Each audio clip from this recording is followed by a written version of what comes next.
Hello there, elites. How's it going? It's me, your guy Waddles. Welcome back to a tutorial. It's been, I think, long enough since I've done a tutorial. In today's video, I'll be showing you how to build a super simple Minecraft 1.15 and up iron farm. This is my original design, so I think I'm something of an expert here. In seriousness, this farm is actually pretty simple to build. It has pretty good rates. This is the exact same farm that I built in my Minecraft Guide survival world. I am very, very happy with this design. Now, this farm requires 3 villagers and 3 villagers only. It also doesn't really require all that much. The hardest part about building this farm is moving the villagers inside of it. Unfortunately, this will only work on Minecraft Java Edition though, so if you're a Bedrock player, I'm sorry, this is not the one for you.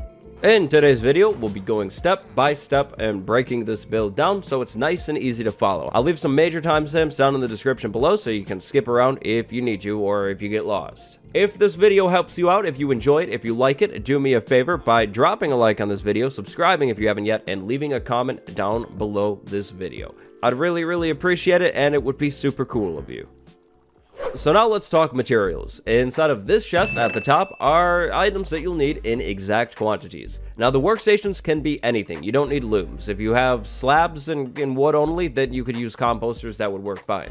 These could be fences or walls. Any type of fence or wall would work. So 35 walls, 15 signs, 9 hoppers, 2 chests, 3 workstation blocks, a bucket of lava, and 3 beds. Now for this build, you will need 3 villagers, a name tag, and a zombie as well. So plan on getting your hands on those things. You should also have a bunch of extra building blocks on hand. I don't have an exact amount for you, sorry. You should use non-burning building blocks. Light sources would be a good idea to have as well, and water buckets. You will need water buckets. Now to move your villagers around, you might want to have some rails and minecarts or boats. Workstations would actually work as well, but they could be a little bit more dangerous. Having a trapdoor might help you get your zombie into its chamber. So these things are definitely optional, but these are absolutely required. So grab these materials and then we're ready to actually start the build.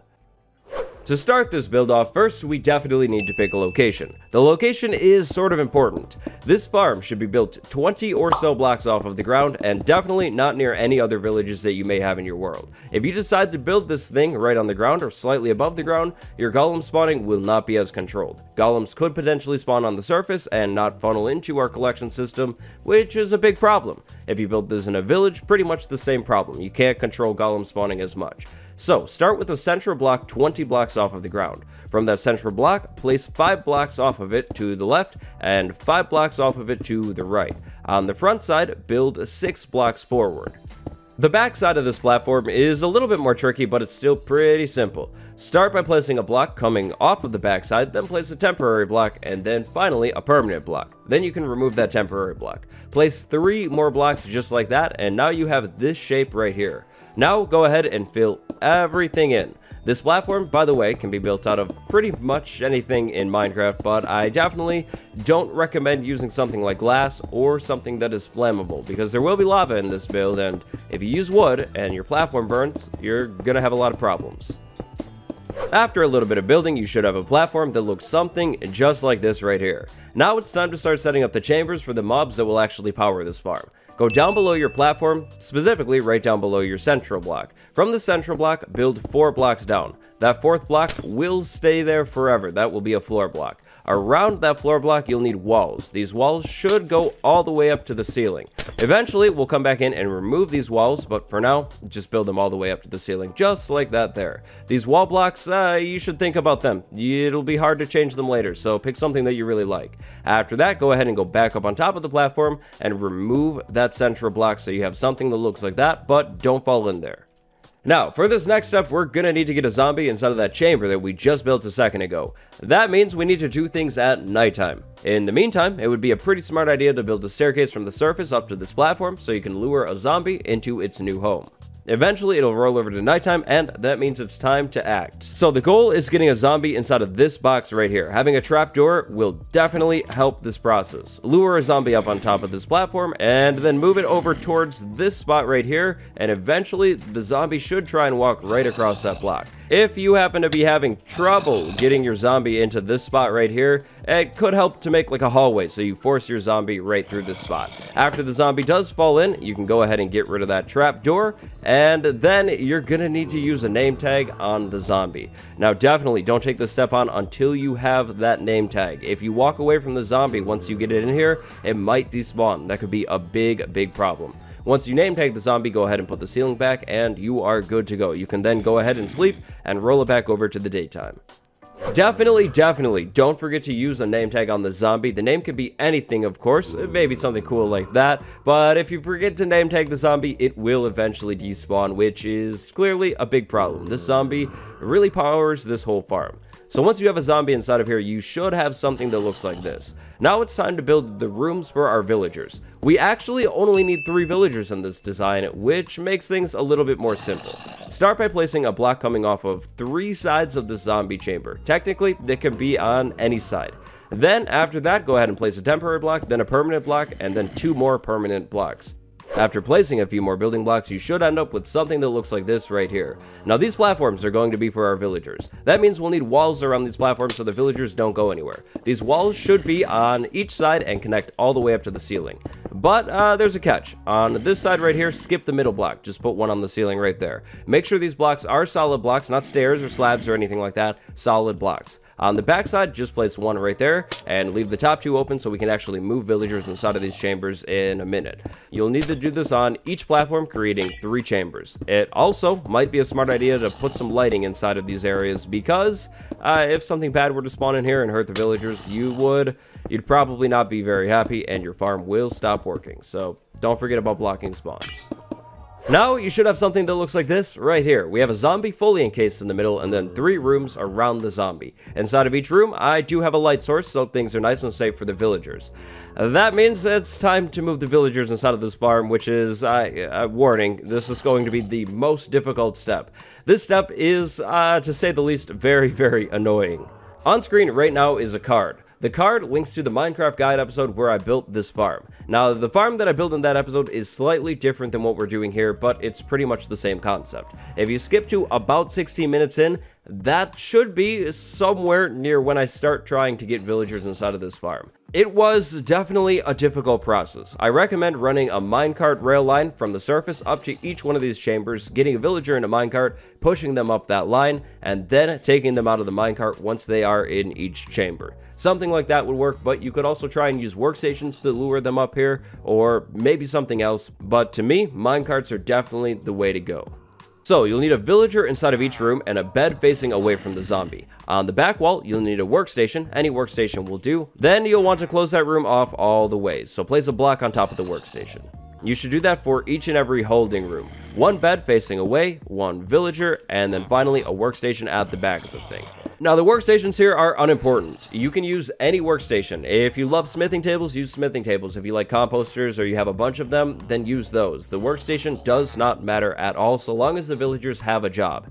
The villagers also need to claim the correct job. If for some reason one of your villagers claims the job from the other room, then you'll need to remove the workstation and try and get the villager to claim its own job. For golems to actually successfully spawn, the villagers will need to both sleep and work. So now that all of the mobs that we need for this farm to actually work have been put in their place, it's time to start talking about getting rid of the iron golems. To do this, we'll need to start by building some walls along the front side of this platform. Now these walls can be however tall that you'd like. If you'd like to connect this thing all the way down to the surface, you could do that. If you'd like to make your walls only 3 blocks, well, you could also do that as well. Go ahead and line the whole front side of this farm with a wall like that, then go 3 blocks out with another wall just like that. After that, do the same thing on the front, and then finally complete that rectangle by putting even more walls on the other side. The only catch here with these walls is that I recommend doing the top layer with something that iron golems can't spawn on, like glass. Glass should work from my testing. The walls to this front chamber should go 1 block higher than the actual platform itself that the golems will be spawning on, so something like that. If you don't like using glass, just put a bunch of buttons here, or walls, or fences. Something like that should work as well. Now down below this platform, you will need a floor. This floor should stretch from side to side in this new room that we've just built, except in the center. In the center, leave a 3x3 gap. This is where we'll be funneling the golems into. Now down here, we can go ahead and build our walls 3 more blocks down, or 2 if you're talking right below these floors. These walls should definitely be fully enclosed, just like all of the other walls. Now it's hopper time. Start by placing a chest on the front of this farm and then place a floor of hoppers. Make sure all of those hoppers go into that chest. If your hoppers don't actually go into the chest, you're gonna have problems because the iron will never end up inside of that chest. Now, depending on how long you're planning on AFKing around this farm, or basically letting it run without touching it, I definitely recommend putting at least another chest right next to that chest so you have a double chest. But if that's not enough, you can string more hoppers and chests off of this one to expand your storage. If you don't like the idea of having a chest floating in the air, well, don't worry, there is another option, but I'll talk about the option at the end of the video. Now, it's my favorite time. Well, not actually. It's just time for signs. We need a floor of signs in here, 1 block up off of the hopper, so you have a gap right there. This floor should be solid. You should go all the way with the signs. To get the signs placed like I'm placing them here, crouch and place a sign on another sign. After you have a floor of signs down there, do a line of signs right here along the edge of this floor, and then another line of signs right over here. These signs will be for holding liquids. After placing the signs, go back up to the top of your platform and place either fences or walls all the way around this thing. You can connect them like this if you want, or you can skip that connection. You should also remember this block right here. Depending on what you used, it might be a spawnable block. If it's a spawnable block like planks, put another wall right there to stop spawns from happening. Go ahead and run these walls all the way along the top of this platform, other than the front side. The front side is where the golems will be dropping, so yeah, don't put a wall or fences there. That will be a problem. The reason we're using walls or fences is to stop iron golems from jumping off the side or spawning on the side. If we use blocks right here, iron golems could potentially spawn, and that would be a problem. Now, you should have something that looks like this. We have one final step, elites. You've made it all the way. Now it's time for the liquids. So, you will need 1 bucket of lava. This bucket of lava should be placed on the center of this sign floor down here. So, right there. If you crouch and then you place the bucket of lava on the sign, it should be good. The signs will not burn.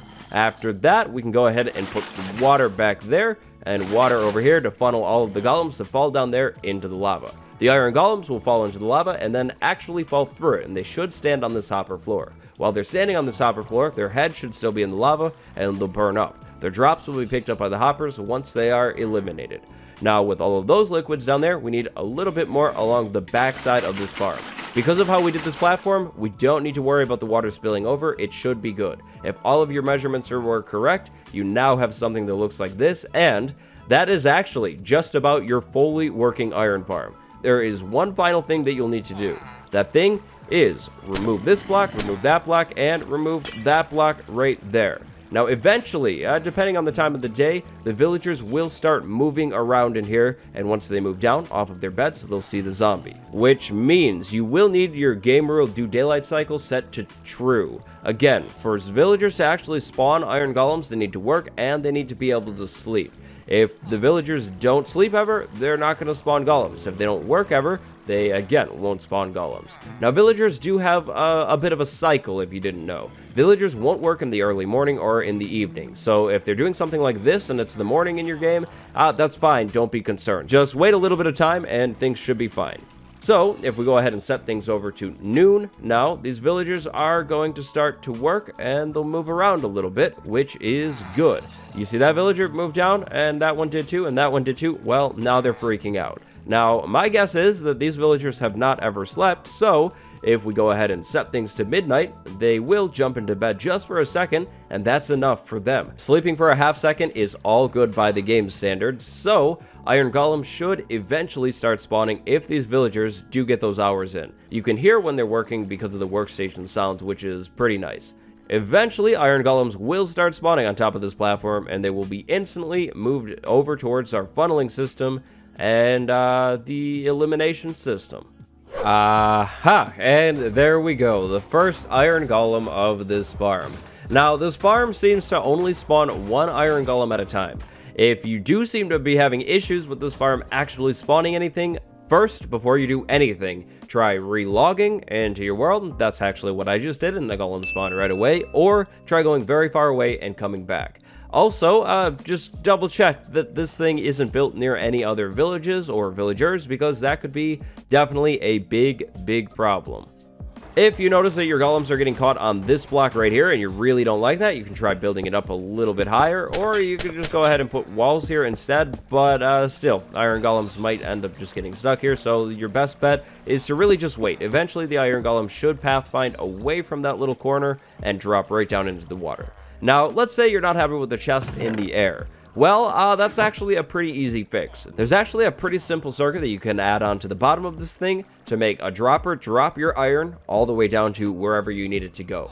That circuit that you'd be looking for is shown off right at the end of my Minecraft guide episode, the one that I linked earlier, where I built this thing. The circuit is exactly the same. You should need something like a couple observers, a sticky piston, a dropper, maybe a few more hoppers. If you put a cobweb right in front of that dropper, as I learned from the comment section of my video, then all of the items will drop straight down. So no need for 9 hoppers at the bottom, only 1. And not at the bottom of this thing, I'm talking at the bottom of the ground, like way down there. Now, real quick, the only big change on this farm when compared to my 1.14 one is the blocks up top here. On my 1.14 design, I used slabs right here, which was not good. It did not allow the villagers to work ever, and this farm could eventually stop working. And, of course, there was a 4th villager. You actually don't need 4 villagers. You only need 3 for this thing to work, so saves a little bit of trouble there. But elites, that is actually going to be just about it for your Minecraft 1.15 and up iron farm. This iron farm should stay working for a long time into the future. I'm talking future updates. Again, unfortunately, this is Java Edition only though. If you're playing on Bedrock, don't waste your time. Don't try building this. It is not going to work. If you enjoyed this one, do me a favor, drop a like, subscribe, and comment. If you have any questions, feel free to slide down to the comments and drop them down there. I'll do my best to get back to you as soon as possible. If you really loved this video and you'd love to show your support directly, well, hey, I've got merch. It's pretty fresh looking in my opinion, right down below this video. And I also have a Patreon if you'd like to support me each and every month for some benefits. This is an original design based off of my Minecraft 1.14 iron farm. Thank you all very much for watching. My name is Waddles. On the end slide, I'll leave my tutorial playlist so you can learn how to build a bunch of other cool Minecraft contraptions. And until next time, stay cool, elites. I will see you next time. Goodbye, everybody.